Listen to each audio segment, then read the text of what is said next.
केंद्रीय राज्य मंत्री राव इंद्रजीत सिंह आज नारलौन पहुंचे। उसके बाद गांव भुराका में भी एक जनसभा को संबोधित किया। इस दौरान उन्होंने दावा किया कि देश में भाजपा पिछले चुनाव के मुकाबले इस बार और अधिक सीटों से जीत हासिल करेगी। साथ ही कहा कि हरियाणा में भी 10 सीटों पर बीजेपी की जीत होगी।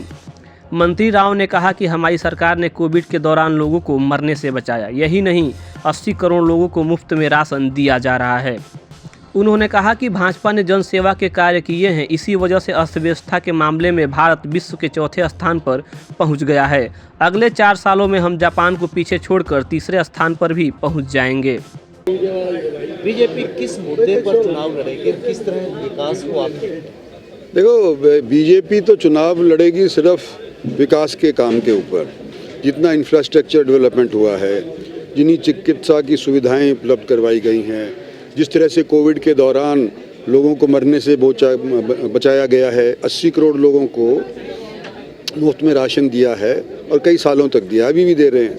तो जो कार्य जन सेवा के लिए भारतीय जनता पार्टी ने किए हैं, जो भारतवर्ष को विकसित बनाने के लिए जो योजनाएं बनाई गई हैं, जो संकल्प लिया गया है, उस संकल्प के लिए सहयोग नरेंद्र भाई मोदी और उनकी पार्टी बीजेपी मांगेगी। मैं भी उनका एक नुमाइंदा हूं, मैं भी सहयोग इसीलिए मांगूंगा। आने वाले 5 साल के अंदर भारतवर्ष इस वक्त चौथी स्थान के ऊपर है विश्व की बड़ी माली हालत वाली मुल्कों में से। तो आने वाले 3-4 साल के अंदर हम सोचते हैं कि जापान को लांघ करके हम तीसरे स्थान के ऊपर पहुंच जाएं। ये संभव है। और सन 47 के अंदर जब हमारे 100 साल पूरे हो जाएंगे आज़ादी के, उस टाइम तो हम सोचते हैं कि भारत एक विकसित देश बन करके उभर करके आएगा और उसके लिए हम वोट मांग रहे हैं और लोग हमारा सहयोग भी दे रहे हैं। और आने वाले समय के अंदर जिस तरह से लोग आज के दिन देख रहे हैं, मैं समझता हूं कि जितनी हमारे को नफरी 303-19 वाले लोकसभा के चुनाव में मिली थी, उससे कुछ अव्वल ही मिलेगी। हरियाणा की बात करें, 10 लोकसभा सीटें हैं, किस तरह की उम्मीद हरियाणा पर? हमारी 10 की 10 आने की संभावना पूरी है। हम यही उम्मीद करते हैं, जिस तरह से सहयोग मिल रहा है नरेंद्र भाई मोदी को, उनकी पार्टी को, 10 की 10 सीट हरियाणा की बीजेपी। हरियाणा की बात करें तो दक्षिणी हरियाणा में जितना विकास होना चाहिए था, क्या वो आपकी उम्मीदों पर खरा उतर पाया?